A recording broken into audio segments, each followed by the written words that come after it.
창세기 18장 여호와께서 마므레 상수리 나무들이 있는 곳에서 아브라함에게 나타나시니라. 날이 뜨거울 때에 그가 장막문에 앉아 있다가 눈을 들어본즉 사람 셋이 맞은편에 서 있는지라. 그가 그들을 보자 곧 장막문에서 달려나가 영접하며 몸을 땅에 굽혀 이르되 내 주여 내가 주께 은혜를 입어사오면 오나건 내 종을 떠나 지나가지 마옵시고 물을 조금 가져오게 하사 당신들의 발을 씻으시고 나무 아래에서 쉬소서. 내가 떡을 조금 가져오리니 당신들의 마음을 상쾌하게 하신 후에 지나가소서. 당신들이 종에게 오셨음이니이다. 그들이 이르되 내 말대로 그리하라. 아브라함이 급히 장막으로 가서 사라에게 이르되 속히 고운 가루 새 스아를 가져다가 반죽하여 떡을 만들라 하고, 아브라함이 또 가축대 있는 곳으로 달려가서 기름지고 좋은 송아지를 잡아 하인에게 주니 그가 급히 요리한지라. 아브라함이 엉킨 젖과 우유와 하인이 요리한 송아지를 가져다가 그들 앞에 차려놓고 나무 아래서 모셔 섬에 그들이 먹으니라. 그들이 아브라함에게 이르되 내 아내 사라가 어디 있느냐 대답하되 장막에 있나이다. 그가 이르되 내년 이맘때 내가 반드시 내게로 돌아오리니 내 아내 사라에게 아들이 있으리라 하시니 사라가 그 뒤 장막문에서 들었더라. 아브라함과 사라는 나이가 많아 늙었고 사라에게는 여성의 생리가 끊어졌는지라. 사라가 속으로 웃고 이르되 내가 노쇠하였고 내 주인도 늙었으니 내게 무슨 즐거움이 있으리요. 여호와께서 아브라함에게 이르시되 사라가 왜 웃으며 이르기를 내가 늙었거늘 어떻게 아들을 낳으리요 하느냐. 여호와께 능하지 못한 일이 있겠느냐. 기한이 이를 때에 내가 내게로 돌아오리니 사라에게 아들이 있으리라. 사라가 두려워하여 부인하여 이르되 내가 웃지 아니하였나이다. 이르되 아니라 네가 웃었느니라. 아멘. 아멘.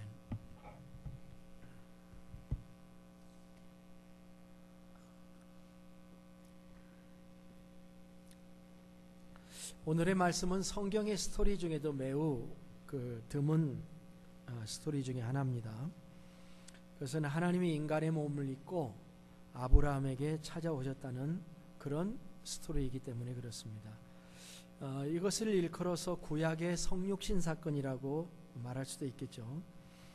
우리가 이 말씀을 다 이해하기는 어렵지만 하나님이 인간의 몸을 입고 나타나신 이것은 어떤 특별한 의미가 있다고 할 수가 있습니다. 오늘 말씀을 1절에서 이렇게 요약을 하고 있습니다. 여호와께서 마므레 상수리 나무들이 있는 곳에서 아브라함에게 나타나시니라. 하나님의 나타나심, 하나님의 현현은 우리에게 하나님은 높은 곳에만 계시는 영광스러운 존재만이 아니고 이 땅에도 찾아 내려오시는 하나님이시라는 것을 우리에게 보여줍니다. 그렇습니다. 하나님은 원하신다면 인간의 모습으로 원하실 때 찾아오실 수 있는 능력의 하나님이십니다. 하나님이 아브라함을 찾아온 날은 매우 무더운 날이었습니다. 더운 날 텐트는 온도가 굉장히 상승하죠. 그래서 아브라함은 그 텐트의 문 앞에 앉아서 졸고 있었던 것으로 보여요. 그러다가 무언가 인기척을 느껴서 눈을 들어보니까 세 사람이 있었다, 서 있었다, 그렇게 기록을 하고 있습니다. 아브라함은 사람 셋을 보자 뭔가 보통 사람이 아니구나 하는 것을 느낀 것 같습니다. 그는 그들을 보자마자 달려갔어요. 왜 아브라함이 이렇게 허겁지겁 달려나간 것인지요. 아마도 이들이 지나가려고 하는 것처럼 보였기 때문인 것입니다. 그래서 3절에 보니까 지나가지 마옵시고 이렇게 얘기를 하고 있잖아요. 또 5절에 보니까 당신들의 마음을 상쾌하게 하신 후에 지나가소서 이렇게 말하고 있습니다. 그런 말들을 통해서 지나가려고 했구나 하는 것을 볼 수 있습니다. 우리는 이 이야기에서 하나님은 찾아오시는 하나님이신데 우리가 그것을 볼 수 있는 눈이 있어야 된다 하는 것을 생각해 봅니다. 히브리서 13장 1절 2절에 보면은 형제 사랑하기를 계속하고 손님 대접하기를 잊지 말라. 이로써 부지 중에 천사를 대접한 이들도 있었느니라. 이렇게 말했어요. 많은 사람은 이 신약성경 히브리서 13장의 이 말씀이 아마 아브라함에 대한 언급이라고 생각을 하기도 합니다.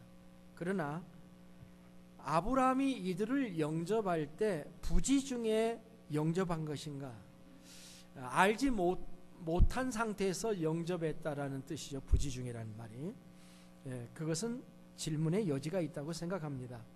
약간 이 점에 있어서 오늘 말씀은 좀 모호해요. 그러나 우리가 아브라함이 그들을 사람으로 본 건 맞습니다. 새 사람이 서 있더라, 그렇게 써놨잖아요. 그런데 달려가서 영접하고 몸을 땅에 굽히는 행동을 보여요. 일반적인 예의를 갖춘 것보다 훨씬 더 강화된 행동이에요. 아무에게나 우리는 이렇게 행하지는 않았을 겁니다. 뭔가 보는 눈이 있었다, 이렇게 볼 수가 있죠.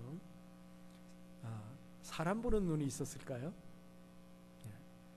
하나님 보는 눈이 있었을까요? 여기서 강조하고 싶은 것은 이겁니다. 하나님은 찾아오시는 하나님이시다라고 하는 거예요.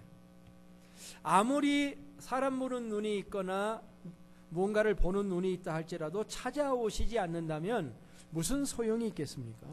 감사한 것은 성경의 하나님은 우리를 찾아오시는 하나님이시라는 겁니다. 하나님은 전에도 찾아오셨고 지금도 찾아오셔서 말씀하시는 분이십니다. 우리가 눈을 넓게 열어서 성경의 하나님을 찾아본다면, 생각해 본다면, 살펴본다면 우리가 믿는 하나님은 수없이 찾아오시는 하나님이셔요. 꿈으로도 환상으로도 때로는 직접적인 계시로 찾아오셔서 인간과 더불어 말씀하시고 우리를 지도하기를 원하시는 하나님이십니다. 우리는 찾아오시는 하나님을 예배하고 섬기는 하나님의 백성인 것이 얼마나 축복인가.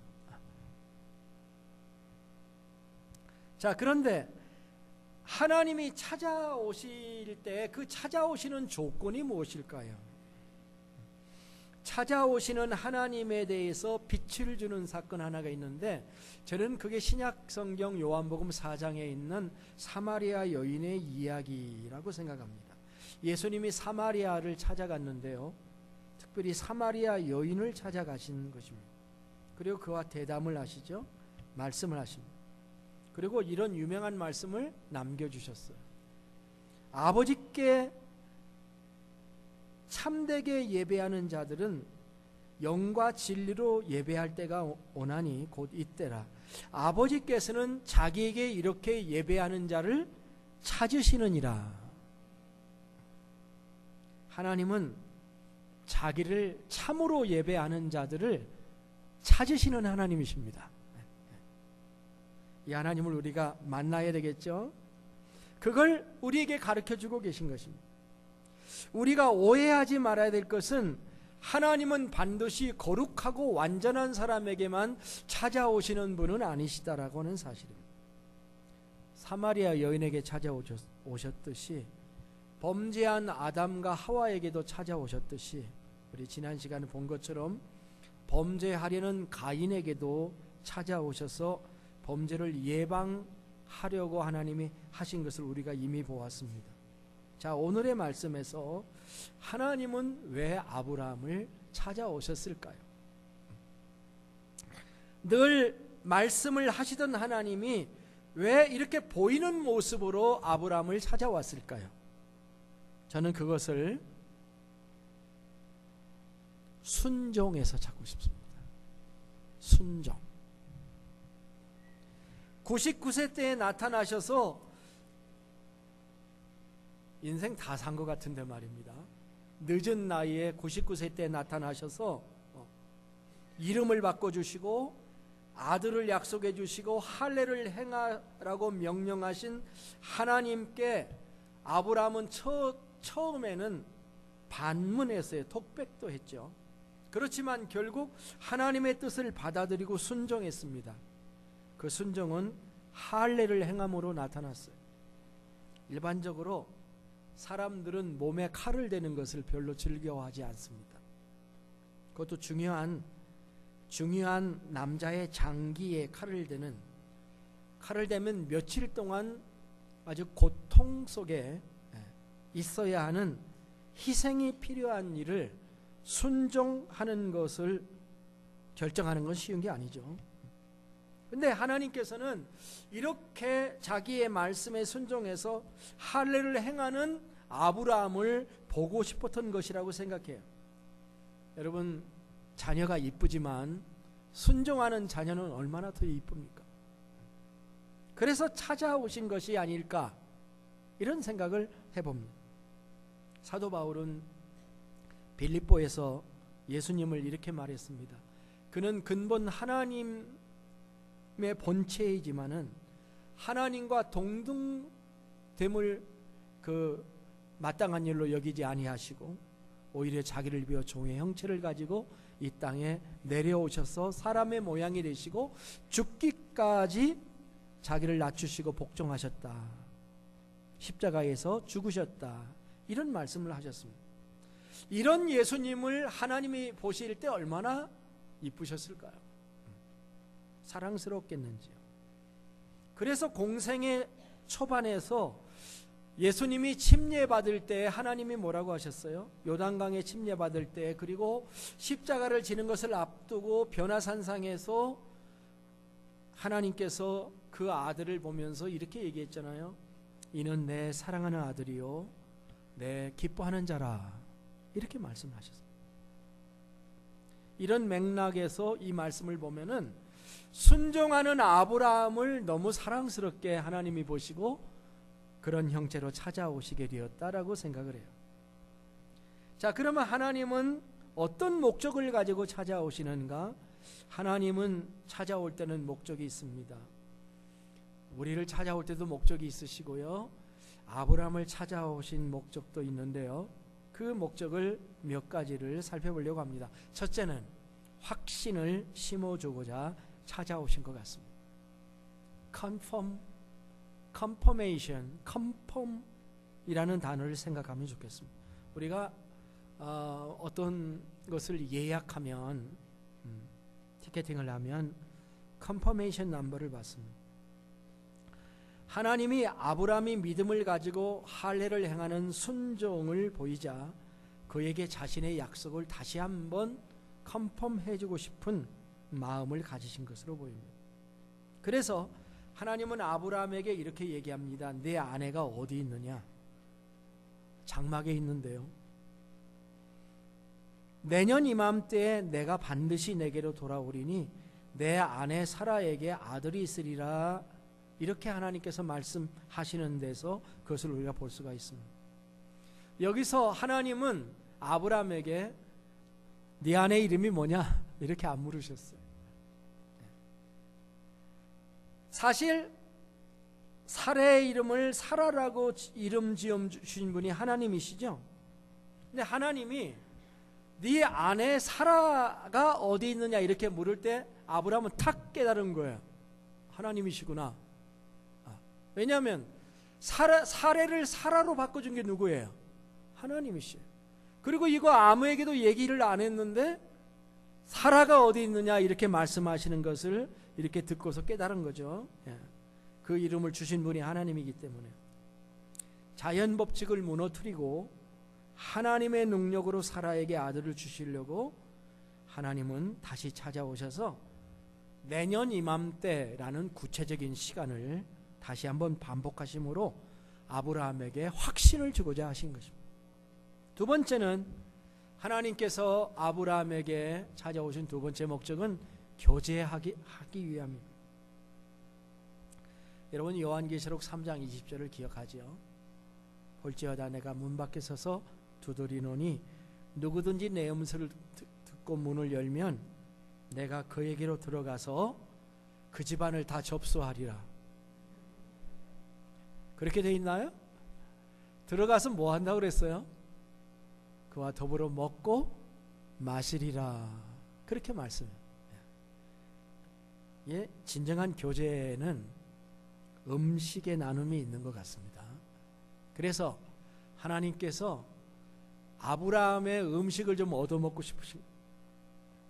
오늘 말씀에 교제와 음식에 대해서 생각을 해보십시오.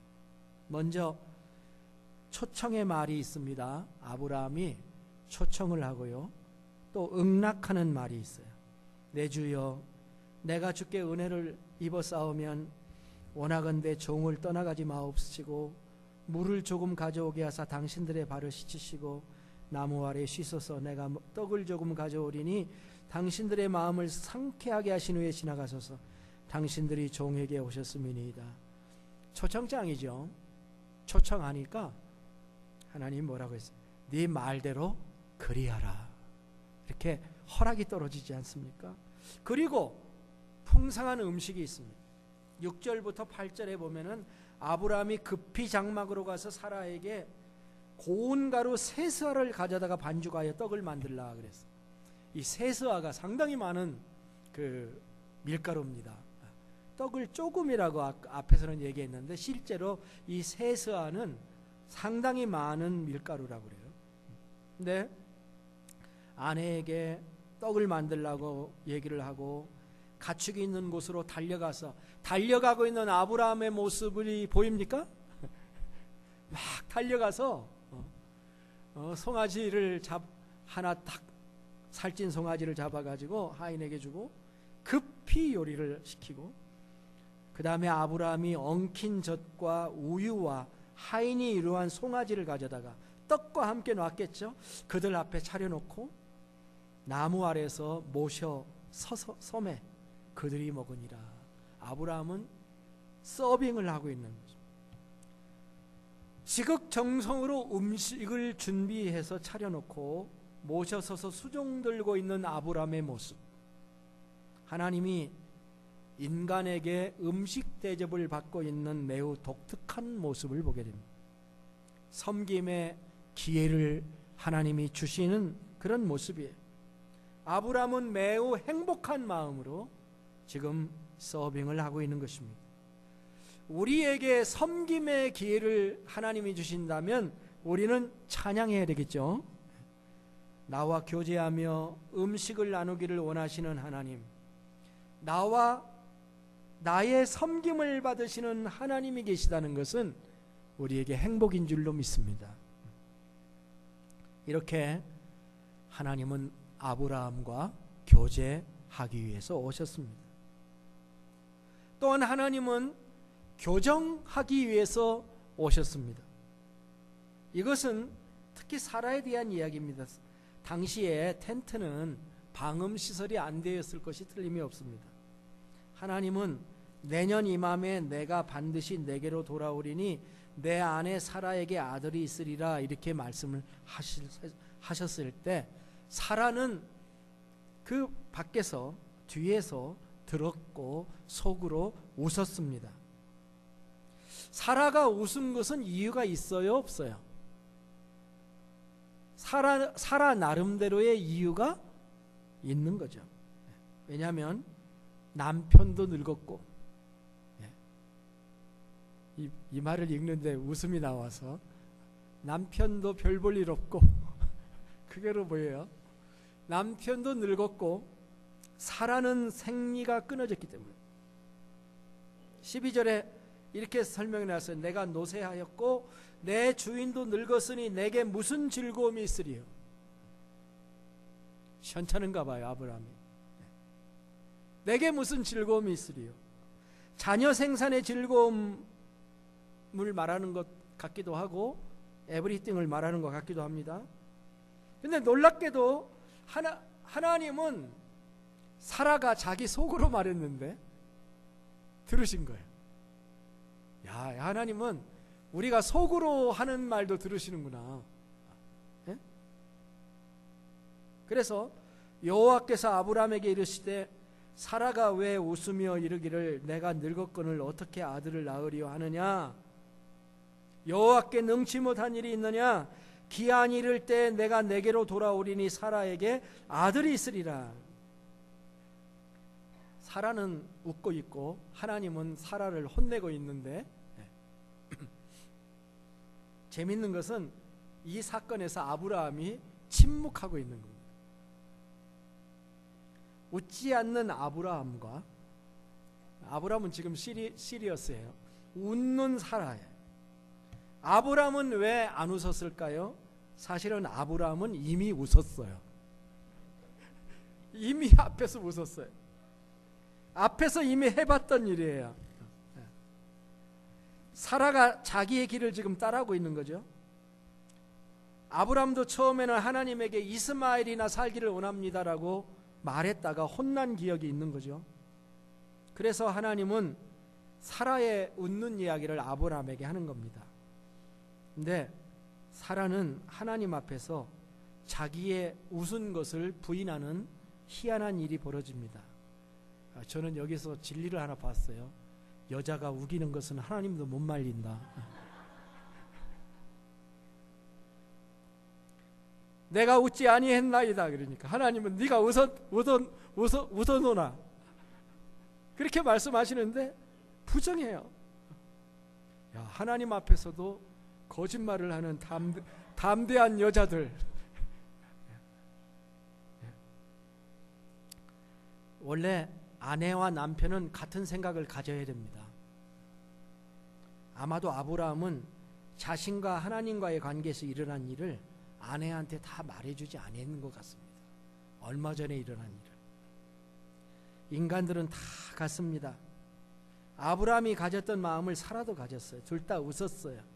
허탄한 웃음이에요. 피식 웃는 웃음입니다. 못 믿겠다는 웃음이에요. 하나님은 이것도 교정해 주고 싶어 하셔요. 이것이 하나님이 이 가정을 찾아오신 목적입니다. 그리고 너희 둘 한 마음을 가져라. 아이가 생기는 것도 부부가 딱 같은 마음을 가지고 이렇게 있을 때 생겨날 수 있다는 거죠. 사명을 가지고 이제 아이를 만들어야 돼요. 자, 하나님이 왜 찾아오셨는가? 인간의 몸을 가지고 찾아오셨는가? 그것은 네 번째는 소돔 고모라의 멸망에 대한 계시를 주시고자 찾아오십니다. 이 부분은 오늘 읽지 않고 다음 주일 부분인데요. 16절부터 33절에 나와 있는 부분입니다. 창세기 18장의 후반부 주제인 거예요. 다음 시간에 다룰 거지만은 하나님은 이렇게 말씀하십니다. 아브라함에게 17절을 보면은 내가 하려는 것을 아브라함에게 숨기겠느냐? 아브라함은 강대한 나라가 되고 천하 만민은 그로 말미암아 복을 받게 될 것이 아니냐? 내가 그로 그 자식과 권속에게 명하여 여호와의 도를 지켜 의와 공도를 행하게 하려고 그를 택하였나니 이는 나 여호와가 아브라함에게 대하여 말한 일을 이루려 함이라. 여호와께서 또 이르시되 소돔과 고모라에 대한 부르짖음이 크고 그 죄악이 심히 무거우니 내가 이제 내려가서 그 모든 행한 것이 과연 내게 들린 부르짖음과 같은지 그렇지 않은지 내가 보고 알리하노라. 이렇게 말씀하십니다. 마지막 부분부터 보면 소돔 고모라의 죄악의 진상을 조사하고 심판하려고 간다는 것을 알려주시는 겁니다. 왜 알려주시느냐? 그 이유는 아브라함을 통해서 강대한 나라가 되게 할 것이기 때문에 네가 알아야 된다라고 하는 것입니다. 결국 하나님은 미래의 일을 아브라함에게 알려주시기 위해서 찾아오신 것입니다. 성경은 찾아오시는 하나님에 대해서 이야기합니다. 만일 인간이 하나님을 찾아간다면 그 길은 너무너무 멀어서 도달할 수 없는 길이에요. 그러나 하나님이 인간을 찾아오신다면 우리는 진리에 이르는 가장 가깝고 완전한 길을 발견할 수 있을 줄로 믿습니다. 말콤이라는 청년이 약혼자하고 단둘이 깊은 숲속을 거닐다가 어미곰과 새끼곰 사이에 어떻게 끼어들게 됐어요. 어미곰은 새끼를 보호하려고 그의 약혼녀를 붙잡았습니다. 가까스로 약혼녀를 구했지만 이 말콤이란 청년 자신은 온몸에 뼈가 박살이 났어요. 8년 동안 원상 회복을 하기 위한 수술을 받았지만 그는 결국 흉한 얼굴을 가지고 살 수밖에 없게 되었다고 합니다. 말콤은 자신의 모습을 세상에 보여주고 싶지 않았습니다. 그는 휠체어를 타고 재활센터의 10층 옥상으로 올라가서 그 끝에서 자기의 몸을 던지기로 결심을 했습니다. 그때 자기의 몸을 던지려고 하는 그 찰나였는데 놀랍게도 그 사람의 아버지가 나타났습니다. 아버지는 마음의 목소리가 자꾸 들려왔다고 합니다. 가서 네 아들을 만나보라 하는 목소리를 계속 들었어요. 그래서 달려왔습니다. 그리고 그 결정적인 순간에 나타나서 얘야 기다려라. 휠체어를 탄 말곰이 얘야 기다려라 하는 소리를 듣고서 돌아보면서 아버지? 하고 돌아본 거예요. 그 목소리가 아버지의 목소리인가? 하고서 돌아봤어요. 아버지가 아버지였어요. 아버지가 이렇게 얘기를 했습니다. 말콤, 사람은 누구나 자신의 깊숙한 곳 어딘가에 상처 입은 조직세포를 가지고 있단다. 그것을 미소나 화장이나 멋진 옷차림으로 감추고 있는 것이지, 너는 상처를 바깥에 갖고 있을 뿐이야. 우리 모두는 다 똑같은 존재이란다. 이 아버지의 말에 이 말콤의 삶이 바뀝니다. 놀라운 것은 말콤의 잡이 뭐냐면 매일 자신의 외모를 사람들에게 노출시켜야 하는 보험 영업직이었습니다. 그는 자신의 사진을 박아놓은 이 명함을 사람들에게 건네면서 이렇게 얘기를 했어요. 저의 외면은 흉합니다. 하지만 당신이 나에 대해 한번 알아보겠다고 마음먹는다면 저의 내면이 아름답다는 것을 알게 될 것입니다. 1978년 말콤은 밴쿠버에서 최고의 보험 외판원이 됩니다. 말콤의 이런 훌륭한 삶을 살게 된 계기가 있었다면 바로 그를 찾아온 아버지를 만났기 때문이에요. 우리 하늘의 아버지는 말콤의 아버지보다 더 크시고 신뢰할 만한 아버지이신 줄로 믿습니다. 찾아오셔서 한마디 던져주시는 하나님이 없었더라면 우리는 신앙생활 못했겠죠. 말씀을 맺겠습니다. 하나님이 주신 비전을 포기하고 최선이 아닌 차선의 삶으로 만족하고 살아가던 아브라함의 가정에 찾아오셔서 교제하시고 확신을 심어주시고 교정해 주시고 미래를 보여주신 하나님 때문에 이 가정은 축복된 가정, 복의 근원이 된 가정이 된 것입니다. 오늘 우리도 우리를 찾아오시는 하나님을 발견하고 이 하나님을 환대하십시다. 그리고 엎드려 경배하고 예배합시다. 주님 주시는 말씀을 믿음으로 받아들이고 하나님의 말씀에 합당한 삶을 계속 살아갈 수 있기를 축복합니다. 오늘도 우리를 찾아오시는 하나님을 찬송합니다. 이사야는 외칩니다.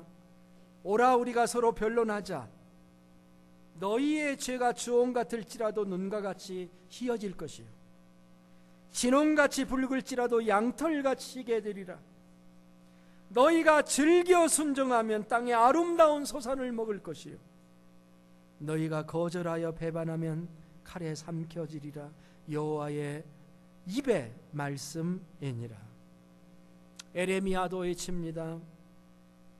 너는 내게 부르짖으라. 내가 내게 응답하겠고 내가 알지 못하는 크고 은밀한 일을 내게 보이리라. 기도하겠습니다. 찾아오시는 하나님이 아니었더라면 우리는 벌써 이 세상에 존재하지 않았을런지도 모릅니다. 주님. 그러나 늘 주님의 채취를 느끼며 당신의 사랑으로 살게 해주시는 것을 감사드립니다. 우리로 계속 주님을 배우며 살게 하여 주시옵소서. 계속 우리에게 확신과 교제와 가르침과 미래의 비전으로 채워 주시옵소서. 존귀하신 주님의 이름으로 기도드립니다. 아멘.